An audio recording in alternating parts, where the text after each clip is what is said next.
বলতেছে, হুজুর আমি কোনোভাবেই মোবাইল ছাড়তে পারতেছি না। আমি তারে একটা ছোট্ট উপদেশ দিছিলাম, আলহামদুলিল্লাহ সে মানছে। আমি বলছিলাম তুমি নিজ হাতে জিদ করে যেহেতু ছাড়তে চাও, আল্লাহকে মানতে চাও তো? জি হুজুর দিল থেকে চাই, কিন্তু মোবাইল তো ছাড়তে পারেন। আমি বলছি তোমার এই দামি মোবাইলটা তুমি আসার দিয়ে ভাঙ্গা লাও, তোমার হাতে তুমি ভাঙ্গা ফেলো, গুড়া করে লাও, ওইটা দেখবা এই গুড়া যে করে লাইছো এটার জ্বালা কলজাটার মধ্যে জ্বলবো যে আয় হারে কি করলাম, তখন দেখবা গুনাহ ছুটে যাবে। আলহামদুলিল্লাহ ছুটেই গেছে। আল্লাহ তৌফিক দিছে, আল্লাহ সাহস দিছে, যুবক মোবাইল ভেঙ্গেই ফেলছে। আমার কথা হলো প্রয়োজন তো তুমি অভিভাবকের কাছ থেকে নিয়ে প্রয়োজন পূরণ করো।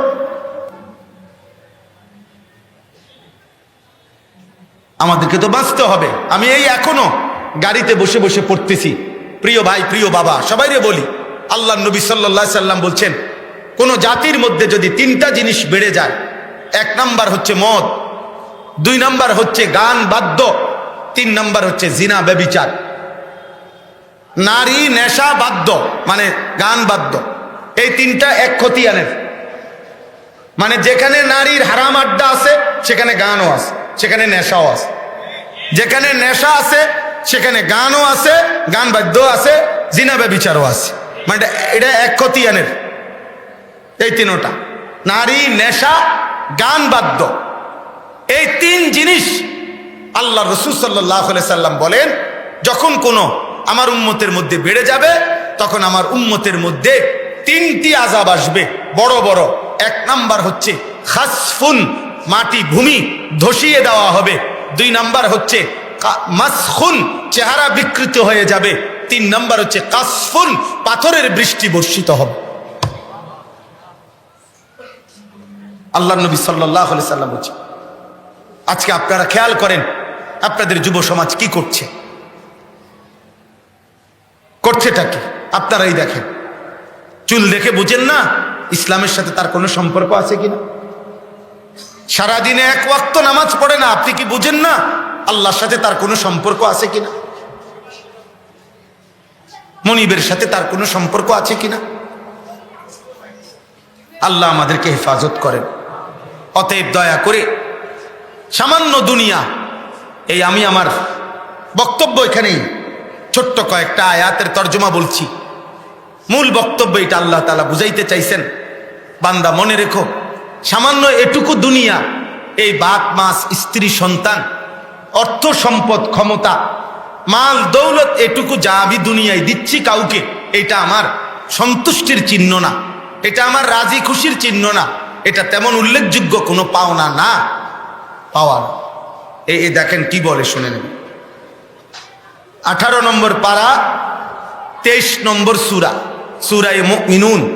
এই সূরার 8টা আয়াত আমি তেলাওয়াত করেছি, এবার শুধু তরজমা বললে আমার কথা শেষ। আল্লাহ তাআলা বলেন আয়াহসাবুনা আন্নামা নুমিদ্দুহুম বিহি মিন মালিন ওয়া বানিন। আল্লাহ তাআলা বলেন আমার বান্দারা মনে করে, কিছু লোক ভাবে আমি যে তাদেরকে সম্পদ এবং সন্তানাদি দুনিয়াবি অর্থবিত্ত মাল সম্পদ জিফুত নাতি নাতনি গড় সংসার বাজার ব্যবসা ক্ষেত খামার ফুল ফল ফসল জমি জমা চাকরি ব্যবসা দুনিয়াবি ক্ষমতা প্রভাব প্রতিপত্তি এই যা কিছু দিচ্ছি এটুকু পেয়ে আমি যে দিলাম, এ কারণে তারা ভাবতেছে নুসারিউ লাহুম ফিল খায়রাত, আমি তাদেরকে কল্যাণের উপরে রেখেছি, আমি তাদের উপরে সন্তুষ্ট হয়ে গেছি। বাল্লা ইয়াশউরুন, আল্লাহ বলে আসলে তারা সঠিক বিষয়টা বুঝে নাই, আসলে তারা বুঝে নাই, আসলে তারা বুঝে নাই। আল্লাহ বলেন ওরা বুঝেই নাই যে দুনিয়ার অর্থ সম্পদ মাল দৌলত টাকা পয়সা জিফুত নাতি নাতনি, আমনের 3 ছেলে বিদেশ, 4 মাইয়া পয়সাওয়ালা সাইয়া বিয়া দিছেন, বাড়িতে বিল্ডিং করছে, রাস্তার লগে জমি কিনছে, বাথরুমগুলাও টাইলস করে লাইছে, ফ্রিজ আছে, এরপরে সোফা খাট পালং। আল্লাহর রহমতে হুজুর আমনগো দোয়ায় 10 জনের দোয়ায় জিফুতের লাগে আর একটা নুনের বাড়িও কেন লাগতো না, আমি যেভাবে করে দিয়ে গেছি মাশাআল্লাহ। আপনি এখন মারা যান চাচা, আপনি তো আলহামদুলিল্লাহ কাম গুছাই লাইছেন, আর বসে রয়েছেন কীর্তেন দুনিয়া, মরিয়া না যাবেন। নুনের বাড়িও যেহেতু কিনা হয়ে গেছে, তো আর কি টেনশন কি? আপনার তো কাম শেষ, আপনার তো দুনিয়ায় আসার উদ্দেশ্য হাসিল হয়ে গেছে। আল্লাহ রহমতে 3 ফুট বিদেশ পাঠাইছেন, 4টা মেয়ে বিয়ে দিছেন, 4 রুম দিয়ে একটা বিল্ডিং করছেন, 2টা বাথরুম ভিতরে টাইলসওয়ালা বাথরুম। মাশাআল্লাহ, কপাল চাচার কপাল, চাচা কপাল মানে খুশি আল্লাহর রহমতে। হুজুর আমনগো দোয়া এখন টাইলসে মুতি, বাপ দাদা আগে মাটিতে পেশাব করতো, এখন টাইলসে হাবড়া মুতে। কত বড় নেয়ামত আল্লাহ দিছে, কত খুশি উনি। আপেল খায়, বন খায়, বিড়ি খায়, মালটা খায়, সুন্দর সুন্দর গপ মারে চা দোয়ানে বইয়া বইয়া। কথার ডং দেখলে বোঝা যায় উনি 7 রাজার ধন পাইছে। ওনার আর দুনিয়া আখেরাতে কোনো টেনশন নাই। আল্লাহর রহমতে দোতলার ছাদও ডালাই দিয়া লাইছে। আর কি টেনশন শেষ, ক্লিয়ার। দুনিয়া আসার উদ্দেশ্য হাসিল হয়ে গেছে। আল্লাহ বলে না না, বাল্লা ইয়াশউরুন, না বান্দা বুঝলা না। দুনিয়া যদি আমি কাউকে 1,00,000 বার 1,000,000 বারও দেই, এটা আমার সন্তুষ্টির চিহ্ন না। যদি সন্তুষ্টির চিহ্ন হইতো তাহলে নাফরমান কারুনকে আমি এত সম্পদ কেন দিলাম?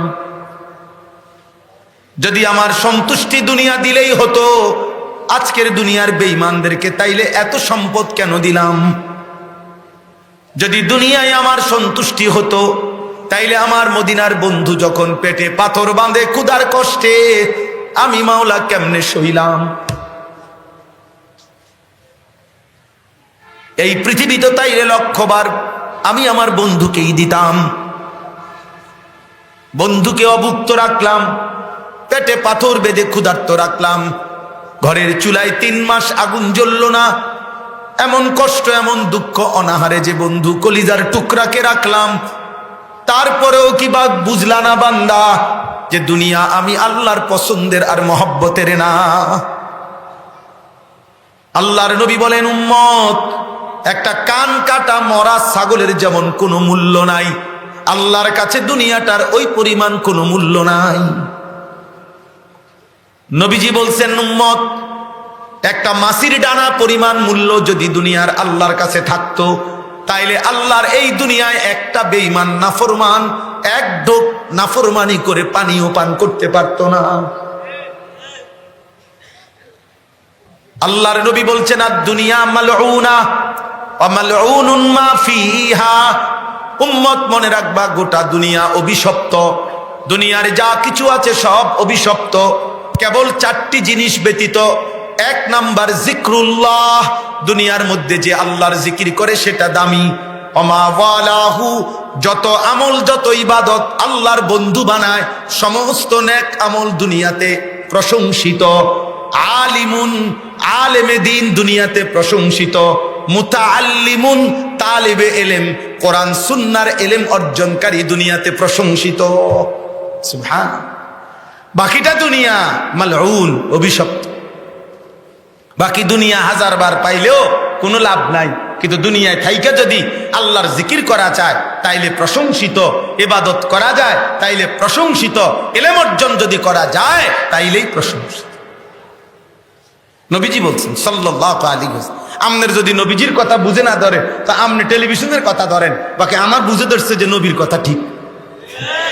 আমার শায়েখ আল্লামা মুফতি মুশতাকুর নবী কাসেমি, এ হুজুর এটা অনেক সময় মহব্বত করে বলে যে গোটা দুনিয়ারে বলছি, এবার যদি কেউ আল্লাহর জিকির না করে তো আমি মুশতাকুর নবী একাই করব। আমি বুঝছি জিকিরে মজা আছে, আমি বুঝছি জিকিরে ইজ্জত আছে, আমি বুঝছি জিকিরের মধ্যে রিজিকের প্রশস্ততা আছে, আমি বুঝছি জিকিরের মধ্যে হৃদয়ের প্রশান্তি আছে। এজন্য হুজুরে এটা বলে, কেউ যদি না মানে আমি একলা করব, যা। আলহামদুলিল্লাহ। তাহলে দুনিয়া প্রাপ্তি আল্লাহর সন্তুষ্টির চিহ্ন নয়। কথা বলেন না কেন? দুনিয়া প্রাপ্তি মানে দুনিয়া পাওয়া 1000 বারও দুনিয়ার সব পাওয়া আল্লাহর সন্তুষ্টির চিহ্ন নয়। বলেন, আল্লাহর সন্তুষ্টির চিহ্ন নয়, নয়, নয়, নয়। তাহলে আল্লাহর সন্তুষ্টি কিসে? এবার আল্লাহ বলেন 4 জিনিসে আমার সন্তুষ্টি। কয় জিনিসে? 1, ইন্নাল্লাযীনা হুম মিন খাশিয়াতি রাব্বিহিম মুশফিকুন। এক নম্বর, অন্তরে যাদের আল্লাহর ভয়ে কাঁপতে থাকে, আল্লাহর ভয় যাদের অন্তরে, আল্লাহ তাআলা বলেন আমি তাদের প্রতি সন্তুষ্ট। হৃদয়ে যার আল্লাহর ভয়, হৃদয়ে যার কার ভয়? রবের ভয়, রবের ভয়। আমার মালিক কি বলবে, আমার আল্লাহ কি বলবে, আমার মালিক কি বলবে। হাদিসের মধ্যে আছে এক সাহাবী আবু মাসউদ আনসারী রাদিয়াল্লাহু তাআলা আনহু, উনি একদিন উনার কৃতদাস গোলামকে কোন একটা ভুলের কারণে খুব ধমকাইতেছিলেন।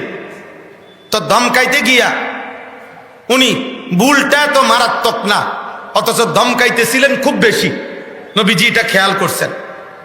নবীজি খেয়াল করে পিছন দিক দিয়ে আইসা, একদম আস্তে আস্তে হাইটা আইসা একবারে পিছন বরাবর আইসা আস্তে নবীজি একটা বাক্য বলছে। নবীজি বলছে লাল্লাহু আশাদ্দু আলাইকা মিন আন ইয়াকদিরা আলাইহি। এই কৃতদাস, এই গোলামের উপরে তুমি যে পরিমাণ ক্ষমতা রাখো, তোমার মহান আল্লাহ তোমার উপরে তার চাইতে বেশি ক্ষমতা রাখে। আজ তুমি তার একটা অপরাধে এভাবে শাসাচ্ছ, এতক্ষণ তোমার হাজারো কোটি গুনাহের কারণে আল্লাহ তোমাকে তাহলে কি পরিমাণ শাসাবে, কি পরিমাণ দমকাবে। ফালতাফাতা, সাহাবী তখন পিছন দিকে ফিরে তাকায়া দেখছে ফাইজা রাসূলুল্লাহ সাল্লাল্লাহু আলাইহি সাল্লাম, হঠাৎ তাকিয়েই দেখে নবীজি দাঁড়িয়ে, এবং উনি বুঝছে এটা নবীজি বলছেন। সাথে সাথে তিনি বললেন আল্লাহি ইন্নাহু হুররুন ইয়া রাসূলুল্লাহ, আল্লাহর কসম নবী আমি আমার এই গোলাম আজাদ করে দিলাম। নবীজি বললেন যদি এটা না করতা তাহলে জাহান্নামের আগুন তোমাকে ধরে ফেলছিল। লাউ লাম তাফআল হাযা লালাফাহাতকান নার, তাহলে আগুন ধরে ফেলছিল তোমার। আল্লাহ অনেক ক্ষমতাবান, আল্লাহ অনেক ক্ষমতাবান। দোস্ত, দুনিয়া একটু ছাড় দিছে, আল্লাহ তাআলার ভয় হৃদয়ে থাকা, ওনার কলিজার মধ্যে তৎক্ষণাৎ আল্লাহর ভয় তৈরি হয়েছে, সাথে সাথে গোলাম আজাদ হয়েছে। আপনারা অনেকেই বয়স্ক বাবারা তো জানেনই, একজন বিশ্ববিখ্যাত আল্লাহর ওলি ছিলেন হযরত ইব্রাহিম ইবনে আদহাম রাহমাতুল্লাহি আলাইহি, বলখের বাদশা বলতো যাকে, যিনি ছিলেন বাদশাহ, যিনি ছিলেন অনেক বড় ক্ষমতাশালী বাদশাহ। তো এই বাদশার বাড়িতে একজন কৃতদাসী, একজন দাসী মহিলা কাজ করত। তো বাদশার বিছানাটা নরম মখমলের তুলতুলে বিছানা, যেই বিছনায় বাদশাহ ঘুমাইতো, এই বিছানাটা ওই দাসীটা প্রতিদিন ঝাড়ু দেওয়া, এটা পরিপাটি করে রাখা ছিল এই দাসীর দায়িত্ব। তো একদিন এই দাসীটা বিছনাটা খুব সুন্দর করে মখমলের তুলতুলে নরম, বাদশাহ ঘুমাবে এখানে, বলখের বাদশাহ, তো এটাকে সুন্দর করে সাজাইছে। সাজাইবার পরে যখন এই বিছনাটা সাজাইয়া হঠাৎ এই দাসীর একটু মন চাইছে আর কি নিজে নিজে, যে রে আজকে এত বছর বাদশার বিছনাটা তো আমি পরিপাটি করি, এমন নরম, 2 মিনিট 1 মিনিট করে দূর শুইয়া চাই, কেরুম লাগে, কোনোদিন তো শুইয়া দেখলাম না। তো সে একটু কাইত হইয়া বাদশার বিছনায় শুইয়া গেছে, যেহেতু এখন কেউ নাই এখন ঘরে। ঠিক ঘটনাচক্রে ওই মুহূর্তেই বাদশাহ এসে ঘরে ঢুকছে। আর এই 2 মিনিটের ঘুমেই এরম নরম বিছনা জীবনে কোনোদিন দাসী দেখে নাই। এই শুইয়াই বা দাসীর ঘুম চলে আসছে, চোখ বন্ধ হয়ে গেছে। বাদশাহ এসে দেখে ওনার দামি বাদশার বিছনায় দাসী পড়ে আছে, শুয়ে আছে। বাদশাহ সাথে সাথে চাবুক বের করে 5 থেকে 7টা বা 10টা চাবুকের আঘাত এই দাসীর গায়ের মধ্যে অনবরত মারছে। দাসী চিৎকার করে লাফ দিয়া উঠা চিল্লাইয়া কাঁইদা উঠছে ব্যথায়, চাবুকের আঘাতে। তো যখন চোখের পানি পড়ছে, তো এরপরে দাসী বাদশার দিকে তাকাইয়া কে এখানে একটু মুস্কি হাসি দিছে, আবার কাঁদতে শুরু করছে। তখন বাদশাহ ইব্রাহিম ইবনে আদহাম জিজ্ঞাসা করছে, ওনার রাগ থাইমা গেছে। উনি বলছে, দাসী তুই হাসলি কেন, কাঁদতেছত কেন? এটা তো বুঝছি চাবুকের আঘাতে ব্যথা পাইছত দেখে কাঁদস, হাসলি কেন ফাঁকি দিয়া, মুচকি হাসি দিলি কেন? কিতাবে আমরা পড়ছি, বয়ানও শুনছি, আওলাদে রসুল সৈয়দ আব্দুল মজিদ নদীম সাহেবের বয়ানে আমি শুনছি। তখন ওই দাসী বলছে, বাদশাহ আপনার দিকে একটা নজর তাকাইলাম, আর মনে মনে এই কথা মনে করে হাসি দিলাম যে হায়, মাত্র 5 মিনিট এই নরম মখমলের বিছানায় ঘুমাইলে যদি এতগুলো বেতের আঘাত সইতে হয়, যে বাদশাহ আজকে বছরের পর বছর এই বিছানায় ঘুমায়, সে জানি তার মালিকের কাছে কত বেতের আঘাত সইবে।